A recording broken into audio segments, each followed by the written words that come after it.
up on the big screen now. All right.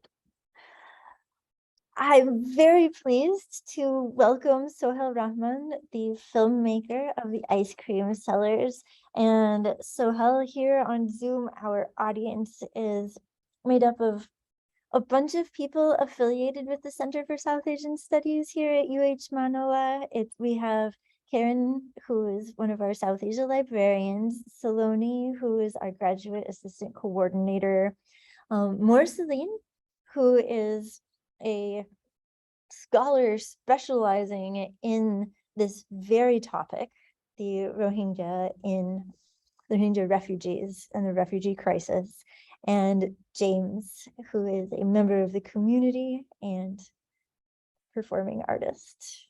So this is your audience today, and would you like to speak a little bit to introduce anything about the film to us, or did you want to start out with us asking you questions?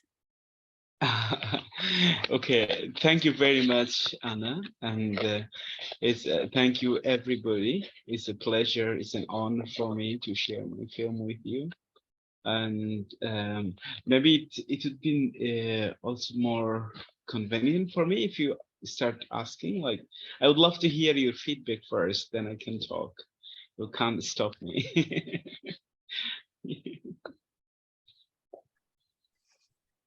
If you have yeah, please, yeah, specific question, sure then it would be.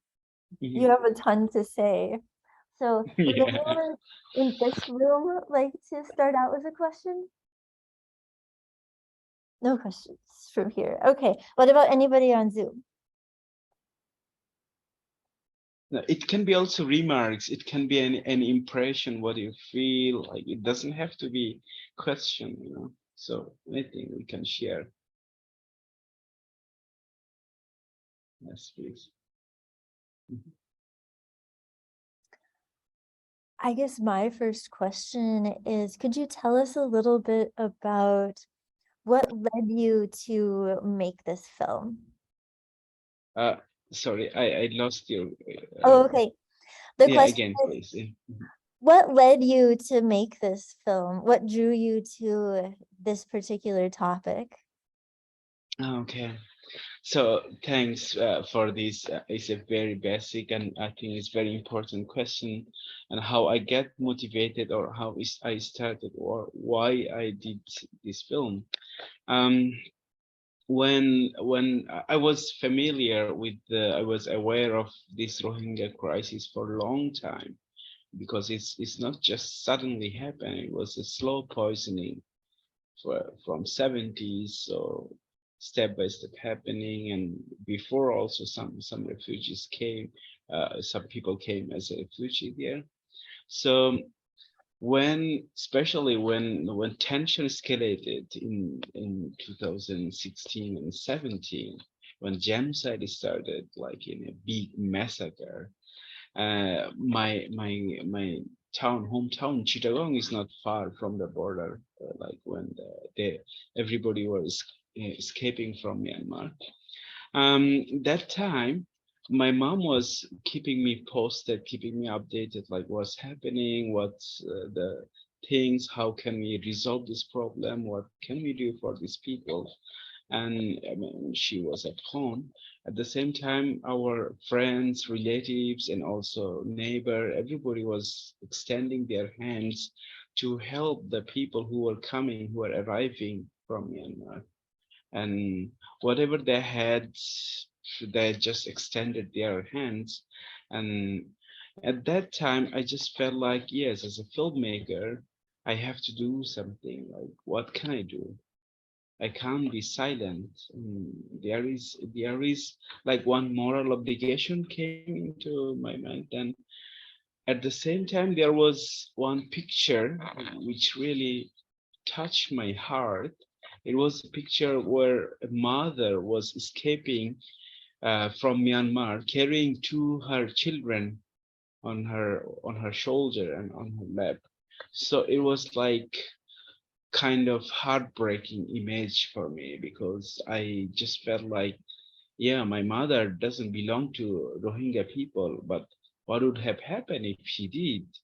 So that was really the picture. I was so much touched, and I was like, wow, this is something I really have to do. And I can't stay. I was in Portugal, and that was the moment I flew to Bangladesh, and I went to that now is a world largest refugee camp. And that was the beginning of this film. Yeah. So, um, Thank you so much for that personal background. That really helps set the stage for how you got into this film. What about, I just wanted to comment on your choice to make the film about the kids. Yeah, I really liked seeing the camp from the kids' eye view and seeing the way that the kids were living their lives. Could you tell mhm. us a little bit about how you got, how you chose this pair, this brother and sister, to make the film about? Like when you got Okay. there, because I'm sure you Yeah. got there and were looking for how you would make the documentary. So how did that process go? Um, yeah, so it's happened. First of all, I was completely distracted and shocked and traumatized at the same time. Like meeting all those people, it's completely nightmare. Like I'd never imagined something. And those people that just lost everything, their estate, their home, everything they lost.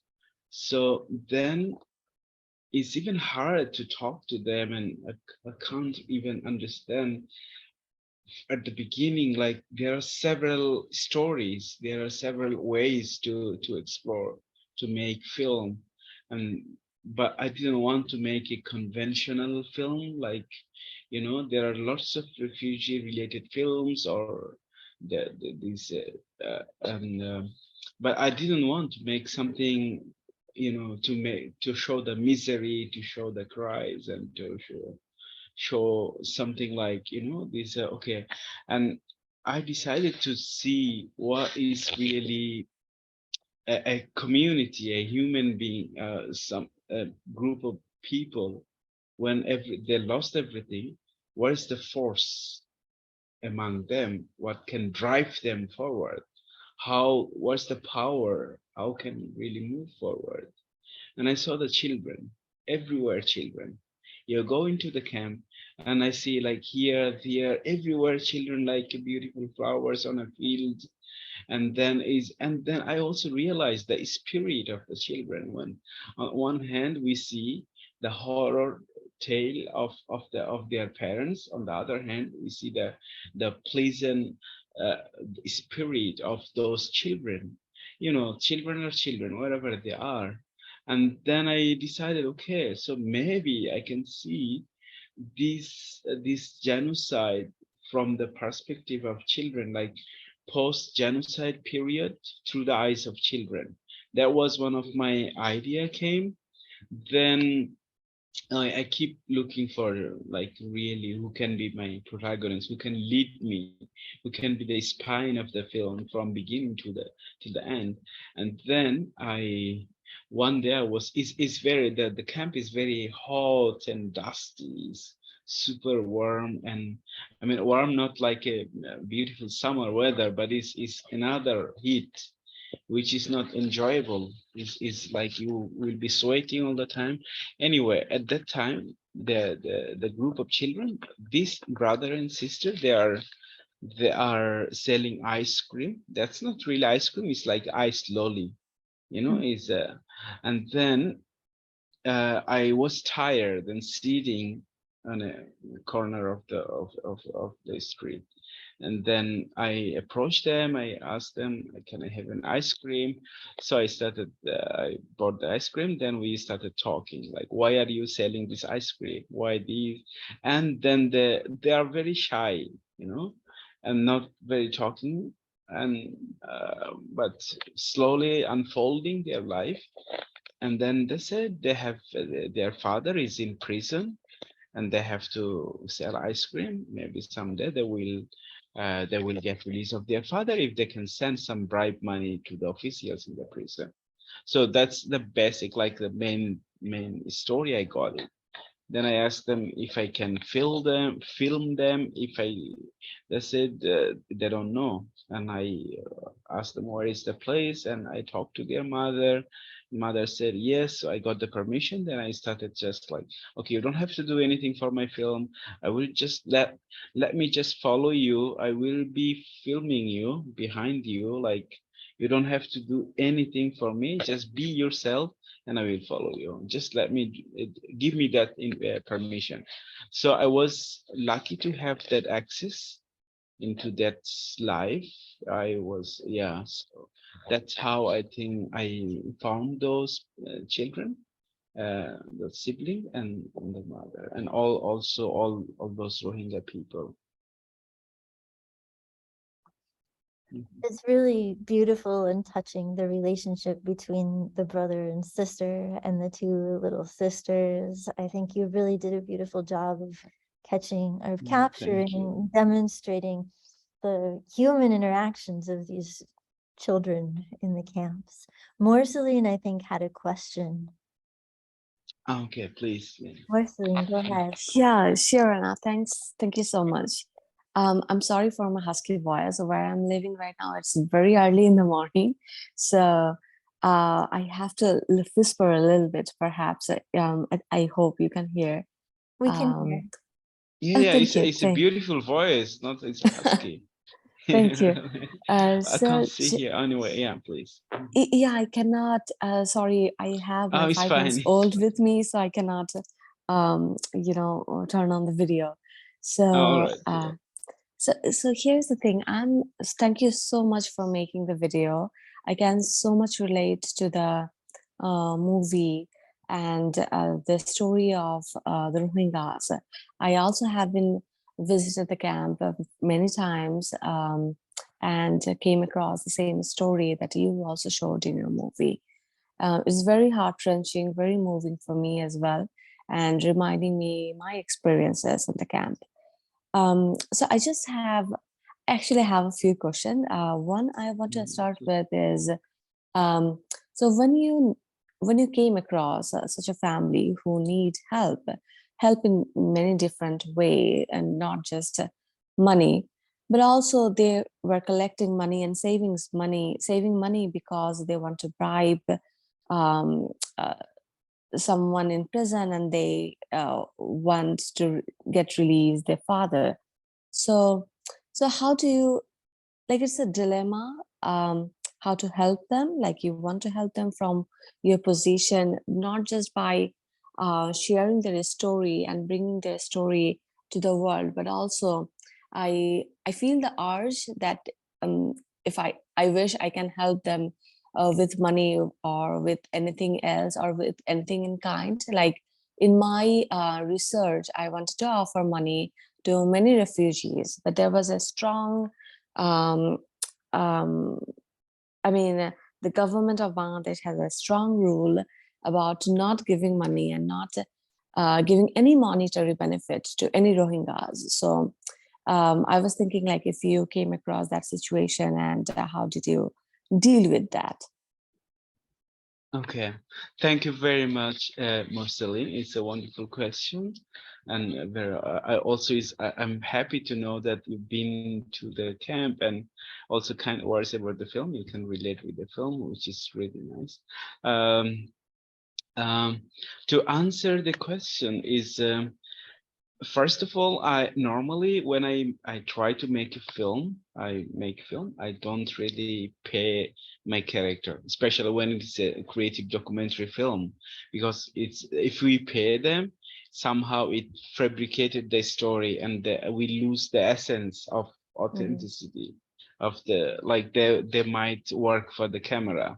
So even where I work, like in Portugal, in Hungary, in Belgium, I did several countries. I never paid to any people.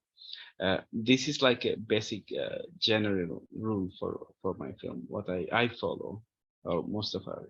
And in that camp, of course, like sometimes they had some certain expectation like I might give them some money, but I didn't say anything. And also from the beginning, I keep very low profile so that they don't have a big expectation. And what I did is like I bought some clothes, I bought some Mhm. food, and I bought some ice cream. Sometimes even they are selling ice cream, but they don't really have ice cream, you know, when Mhm. even there. So I asked them, okay, now I will pay for you. You can buy from yourself. So that was like, and also there are lots of children. So I had to, it was heartbreaking, you know. You saw when they're one there during the music about the Rohingya music, and there you saw Mhm. a brother, a Mhm. very little child asking for ice cream, a piece of ice cream, and he put inside and he gave from his mouth. I don't know if you noticed that. Mhm. It was Yeah, like, oh yeah. my God. And I was crying inside and I couldn't resist. I couldn't control myself. It's so heartbreaking. Then I bought some ice cream from him, and so that was I did. But I understand what's the concern from Bangladeshi government. I was also trying to understand why. I asked some officials like, why do you do this? And the Mhm. answer was like, okay, if we give them everything, if we frequently keep giving things, so that we'll feel like home, and that will never go back home, like in terms of repatriation process Mhm. or the so even now it's not just the money, but also they are the cut off their access to education, also Mhm. other supports, more NGOs who are is getting like very less every day, like because of also COVID and then Ukraine war here, Russian Ukraine war. So there are so many factors what really working right now, and even from the beginning. Um, but I believe that they deserve some help, like Mhm. really, they're also human. I mean, these people are not just refugee. Even we are saying refugee, but they don't have this status, refugee status. According to the law, like they are not defined with that. Somehow they don't say like Myanmar government, they don't even they don't even pronounce their name Rohingya. And Mhm. I think in Bangladesh, I saw at some official papers, they write like forcibly displaced migrant Yeah. people. Mhm. So, you know, so it's just to avoid, it's a trick to avoid. So that what is happening? They lost their country. They are not just stateless, they are also statusless. Like they don't have the status of refugee. Like so that they are not, they are excluded from the refugee rights. You know, that as a refugee in the world, you have certain rights, but they don't have it because they are not defined in the law. At this again, there is also so many countries. Like, oh well, only few countries who recognizes this crime as a genocide. For example, United States Mhm. in March, I think last March, they Mhm. recognizes this crime as a genocide. But most of the people, or most diplomatic way, or so many places, they don't say this is a genocide. Even like when I talk, I been invited in several places. Some people like kind of um, like skeptical, saying this word like a genocide. They don't want to Mhm. say that. Like it's a massacre, it's a bloodshed, but they don't really say like it's a genocide. Mhm. So this what you observe about this, like you would like to give them, because any human being, like whoever had a good heart and can get immediately, you know, this like, oh my God, what we are living in a world, we are complaining about the weather, about shitty neighbor or on the street, whatever happening, like, and the things we take for granted, that's the dream for them. And then, you know, this is a completely different world. And I feel guilty that we can't really do what I tried with my film, just to help, like just to tell the story. And also I found maybe is even important and influential rather than giving money to I think I found like, okay, make a film is much better, and that's what I can do. I don't have money at the same time, but of course there are several questions when I was filming. The people, they're asking like, okay, what is the use of it, this film? Give us food, give us money. We have to survive. And then I said, like, look, I can give you today or tomorrow, but then rest of the life you have to survive. So maybe my film can help you at some point. Maybe I can tell this story to the world through my film. So I mean, it was hard for me to convince them, but somehow it was okay. And oh, sorry, I forgot another point. I'm also like, it's 5 in the morning. I just like half sleep, half awake, and then We're anyway. so glad you could join us, even though it's so early. Thank you. Thank you. It's a pleasure for me. Thank you, Thank you. Morsaline. Thank you, Sohel.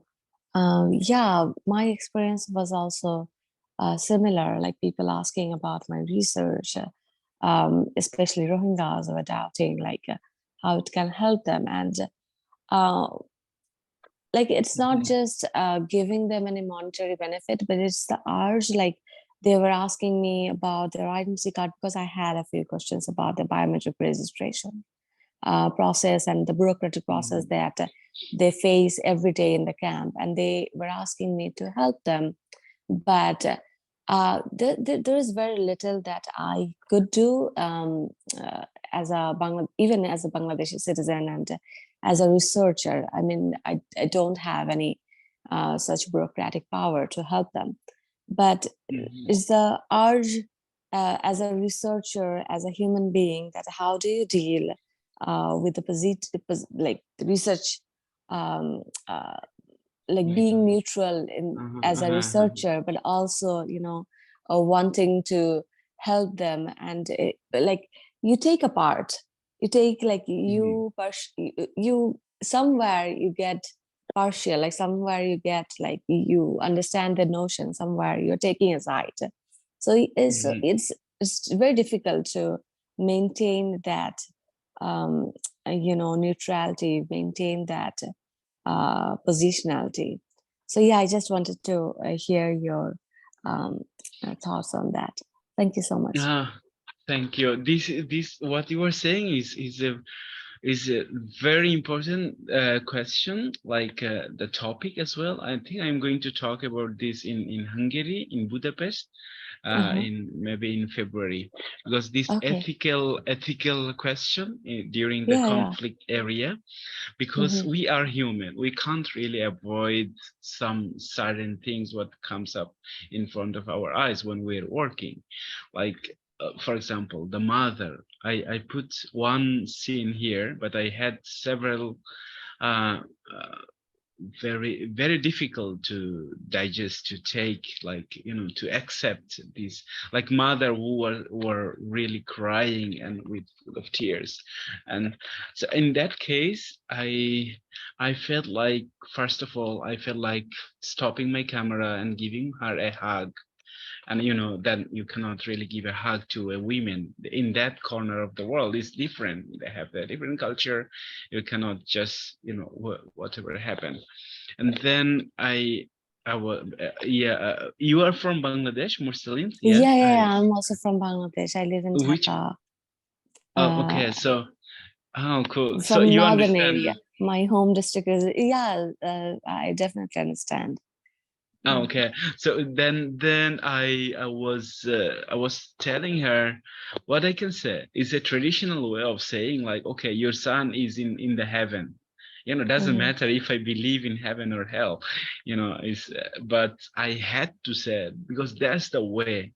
And then I realized in that I had to decide, should I stop rolling the camera and just to be with her, and then I said, oh no, I cannot be like that, because if I stop rolling the camera, you would not see this today. You know, it would be, I couldn't make the film like I could, and I was there as a filmmaker. So I had to be like two things we have to play. Like, first of all, we are human. We can't avoid this. We can't take that part away from our profession. But at the same time, I think is uh, in the research period, it's very we can show this, like, or it's, you can feel, because you are doing there and you just get there and can't ask bunch of questions with some traumatized people, like asking like several, like, hey, what's up, and can you tell me how do you feel, like, you know, this. So I had to deal with a very sweetness and tenderness with respect, and then it's not just like they are completely fucked up people, like completely traumatized with everything. So that's the point where we had to understand. I mean, personally, I had to understand. So I go with these. First of all, I'm a human, then I'm a filmmaker. And then there is a question like art for art's sake, like we make, you know, these, there's a debate, is a long debate, but in the film, I believe that if it's not a message, but I believe that my film or my work has to somehow contribute to this to humankind, so to contribute something. It's not just for art, it's just not just to entertain people. So that was my moral obligation or my background, like why I was so motivated to do this. Even I tried to get funding, I never had any funding, so also nothing, no support. So it was completely one-man army work, like from beginning. Still now I'm doing everything on my own, but I'm happy because now more than 25 universities and so many countries, so many universities, they invited me. And now I'm in Netherlands. I've been screening already 4 or 5 universities. Today here also another screening at VU Amsterdam, VU, another university. So the question is, what we are talking about this as a researcher, as a filmmaker, we can't really divide ourselves into two roles. At the same time, we can't forget why we are there, why we are doing this, and just to deal with the respect and tenderness and sweetness. That's what I felt, and it works very well. And I didn't, sorry if I'm talking too much, because there is a one way I try to do even in Portugal. I did a film about the two old shepherd ladies, shepherd women, like 85 years old and 83 years old. So they live in the middle of nowhere. Back then, my Portuguese wasn't good. Not like now, it is better, but you know, at the same. So I tried. I was there with a friend, and my friend was Portuguese. First, at the first encounter, she got there. She said, "Okay, this boy from Bangladesh, he would like to make a film." You know, then, well, they didn't agree at the beginning. They didn't want to be filmed, so that, oh no. But I managed it because I said, okay, can I call you grandma? Forget about the film. Can I call you grandma? She said, yes, you can call me grandma. Then I said, do you think that you are old, I am young, and you have lots of experience about life, and you have your own philosophy, you learned a lot from animals, from nature, what I haven't. And she said, yes. Don't you feel like sharing some skills, sharing some knowledge to the young generation so that you can build up? So it was like our very simple encounter at the beginning. Then she realized, she changed her mind in 10 minutes. She said, okay, this boy looks okay, he's nice, let him work. So next day, 1 week, I didn't use any camera, I didn't use any translator. I was there just by myself, and I made them trust, like because they have to trust me, they have to feel comfortable before unfolding their story, before telling me. So it's like kind of like she was asking, do you have see in your country? Your mother has a cat or dog, you know, something like kind of very funny question about my mom, about my country. So that's simple encounter allow us, allow you, and these a path which is magical. And I found this is the same thing happen in other work I did in Budapest with the gypsy children, and with the Rohingya is the same work happen. Sorry, I took long time. Yeah, Yeah. okay. No, thank you, thank you. It's explained really well. I like the notion, like you cannot forget the motive, you cannot forget your passion about sharing the story. So yeah, it really helped. It gave a perception. Thank you. Thank you, Morsaline. But I would like to be connected with you if it is possible, Yeah, of course I because will. I'm also working on my next project, like Uh-huh. an autopsy of a genocide. Like that's my next project. I would like to revisit the camp 5 years after what's happened, and then yeah, that's my another one. Maybe you can Yeah, I will if you drop you leave an your email. email or sorry, yeah, okay, please. I can connect Uh, you when we're yeah, done. yeah. Oh, okay. So okay. And you are also with the Hawaii University. You are Yeah, but I'm from a different department. I worked in the CSS for a long time, for over 3 years, but I'm now in a different department. Like I'm a PhD student in a different department, but I worked as a GA in the center. oh great. Thank you so much, Morsaline. Nice to meet you. Me too. Likewise. Well, we are coming to the end of our allotted time here, and you kind of already answered my last question, Sohel, which was that both you and Morsaline were talking about the ethics of getting involved with people in your research sites, and how to help, how to gain trust. And my next question was what happens when you're done with the film, because as filmmakers, as researchers, we develop these deep relationships with the people that we're collaborating with to make the films. And then we have to go away, and there's a long process of editing and everything. And then we do like what you're doing now, sharing them with the wider world. But I was wondering how you maintain the relationship with the Rohingya people in the camps during this period, or maybe if that's not possible, what are your plans for when you go back? Okay, great. Thank you, Anna. I was in touch with my children this of the film for 3 years, and then I lost their track because in the camp it was, I think they cut off the telephone line and also network internet, so there was nothing. I couldn't really, suddenly I lost their track.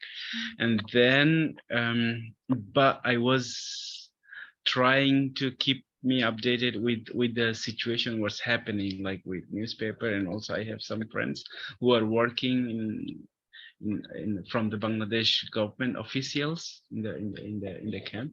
So I was trying to get updated what was really happening, what is next. And unfortunately I lost the track, and but also I found new people, like somehow they are very smart and somehow they get connected with internet. They are active on Instagram, Facebook, so I follow their stuff, like what's really happening. And my plan is to go back because it's been 5 years now and going to be 6 years and nothing happened, and they are not anymore on headline. So it's going to be forgotten, and I mean already forgotten. Nobody talks about it. As I'm saying, there was COVID, then there is Russian-Ukraine war, and then apart from the hell, but also nobody talk about them anymore. So what's gonna happen? Because in Myanmar the situation has been changed dramatically, like with this again with the military, and then the process of repatriation. they tried to do this sometimes, but it didn't happen because they are saying we would rather die here. If we die here, we get funeral, but we don't want to get there if we don't get confirmation, if we don't get granted our human rights, basic human rights. So there was nothing like from Myanmar government or Bangladeshi government that tried what we saw. And I was following the foreign minister of Bangladesh. He said on newspaper, like, we are trying, but nobody hears, nobody cares, nobody listen to us. Like, we are really trying, international community. That's only the international community that can do something in terms of repatriation. And then also there was a relocation from the camp, and there is an island, Vashanchar. And the thing, what I believe that it needed a proper repatriation, like making the space for them with everything that deserve, like their justice, first of all, for the genocide, what's happened, which is ongoing in ICJ, and then also their rights. They cannot live in the camp for years after years. But if nothing happening, so then it's a kind of a community which is going to be disappear. What's happened now? Some people, some young people, they are getting desperately, like, sometimes they are trying to escape by boat, going to Malaysia or Indonesia or some other countries by boat, and they kill themselves. They are drowned in the sea, and then but they don't care. But they know that it's very risky. They can die anytime, but they don't care. And then is also is a threat for that region. People, they are helpless, they have nothing to do, and they have no education also.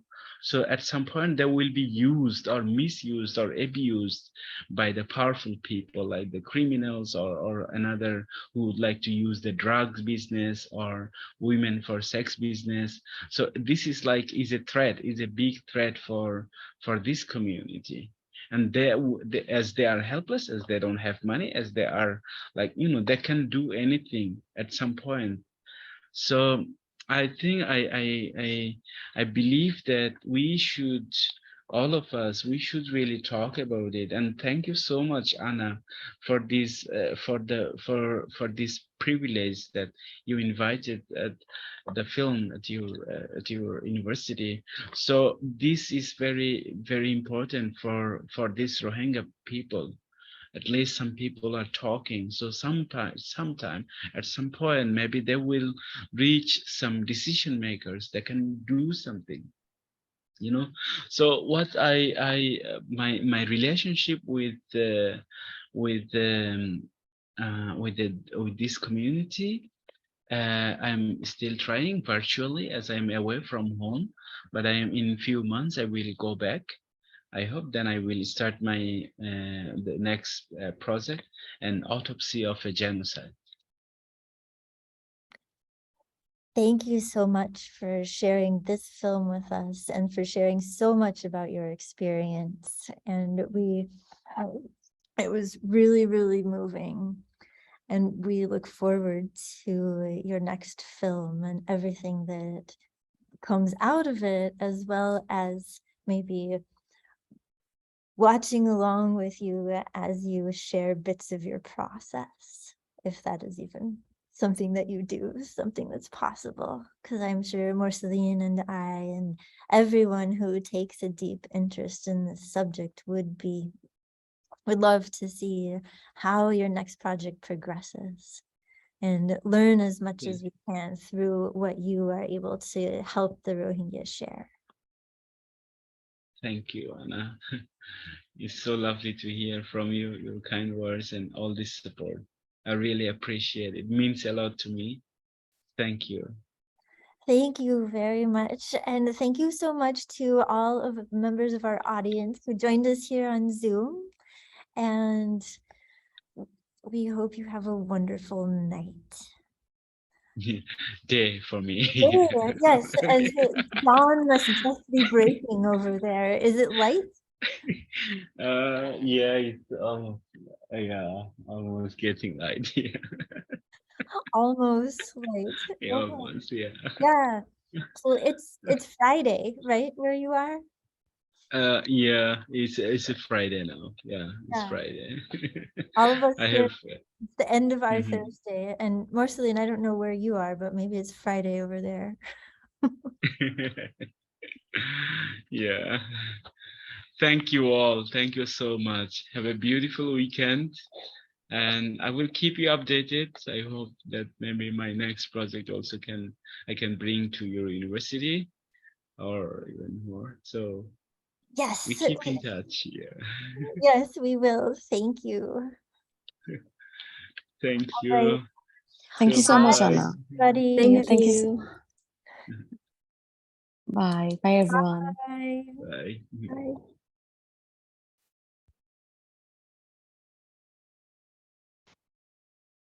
All right, let me stop the recording.